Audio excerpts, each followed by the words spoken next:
Good morning, guys, of grade 8 today. Inshallah, we're gonna end lesson 3 of chapter 8, 19. So, we still talk about electricity. So, last time we already know what difference between series circuit and parallel circuit.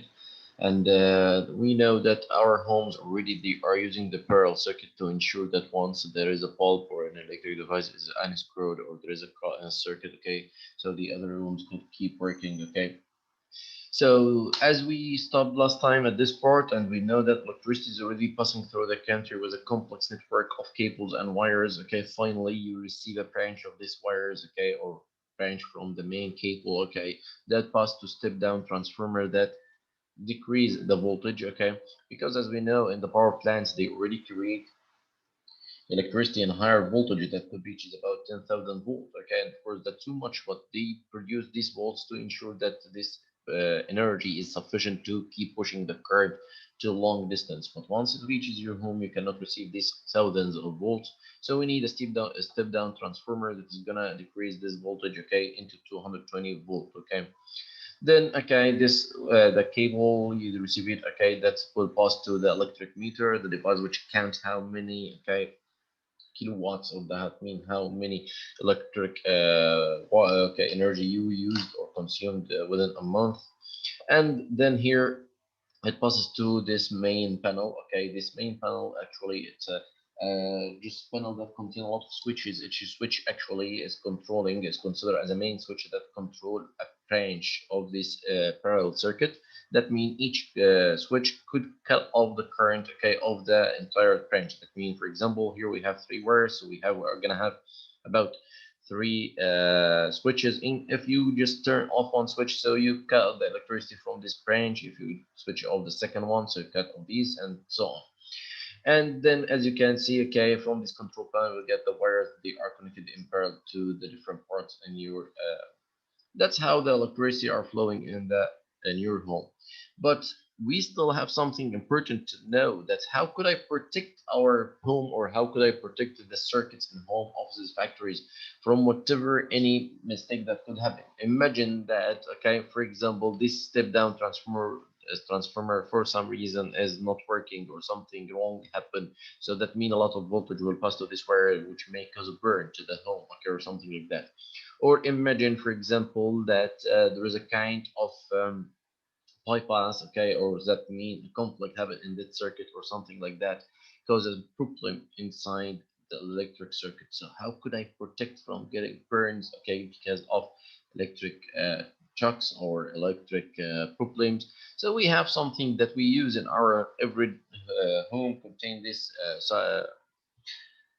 tools or these parts which help to protect your circuit. We have the fuse and the circuit breaker. So the aim of the fuse or a circuit breaker that both they are breaks, okay, or they are just cut the current, or they open the circuit automatically once there is something wrong. That means once the current become too high, okay, so that means they somehow, okay, how they works we're gonna learn, but just we need to know what difference between them. So to know what are the fuse and the circuit breaker, here let's watch it. Let's look here. This picture, I think it's familiar for you. You may watch this bottom in the control panel, okay, or that's the main panel in your home, okay. You find always beside the door, okay, of your home. And here, okay, you could find that at the fuse, another picture here, you could find that the circuit breaker and the fuse. So actually, guys, once we said what the aim or what the purpose of the fuse and circuit breaker, so if you look carefully to the fuse, you're gonna find that inside the fuse there is a thin, okay, metal strip here, this one inside. So we put this fuse, okay, in the circuit, and once the current is too high, this thin strip, it has a high resistance, okay. So once the current is too high and passing in this strip will heat up and melt, and once it melt, it will cut the circuit, and like this, it will consider to be a gap in the circuit, and like this, the current will not flow anymore. So that's how the fuse works. While here, okay, in the circuit breaker, okay, the aim or the purpose of the circuit breaker, as you could see, the circuit breaker has 2 points, input wire and the output wire. So simply the circuit breaker, it's comparing the amount of current that passes in and out. If they are, okay, somehow the same, so the switch will keep as it is. But once there is a difference in current, that means the input current somehow is higher than the output current, so this switch automatically open and in that case, okay, the current will stop, or there is considered a gap in the circuit, and the current will not flow anymore. So like this, we protect our homes, okay, from these problems and so on. So here like this, we said that the fuse is a piece of metal that breaks a circuit by melting from thermal energy produced by high current, as we said, and circuit breaker is a switch that automatically opens the circuit when the current is to break. So of course there is some precautions and some things important, okay, to keep safe, okay, while dealing with electricity. So we said that an electric shock occurs when the electric current passes through the human body. Of course, may you experience this once, and I hope that you keep safe and you never experience this. So once there is a current passes to your body, okay, that's cause an electric shock. Of course, sometimes electric shock could be dangerous because it may cause death. A lot of people and animals actually they die every year because of the electric shocks. So what are the precautions that we could do to just avoid this electric shock? We are gonna know later, okay? But just here a little statistics for you that about 500 people die by accidental electric shock in United States. So each year, about 500 people, okay, they die because of electric shock in the United States only. So imagine how many people all over the world, okay? So how we be safe, okay? There are many ways to help to protect yourself from electric shock. So first one, never use electrical devices with damaged power cords. That means never use electric devices, okay, with damaged wires, or that means, for example, the chargers of your mobile. If you feel that there is a cut, a simple cut or a small cut in your charger, don't use it, okay? If there is a simple cut, for example, in the wire on your TV, refrigerator, whatever, any device, never use it until you fix this problem or change this wire, okay? And also stay away from water while using electric devices, okay, or plugging, okay, it into outlet or the socket, okay? So because simply water is a good conductor of electricity, so once your hands are wet, they attract the electric charge and they may cause electric shock. So never have wet hands and start to deal with electricity. Dry your hands first before dealing with electricity.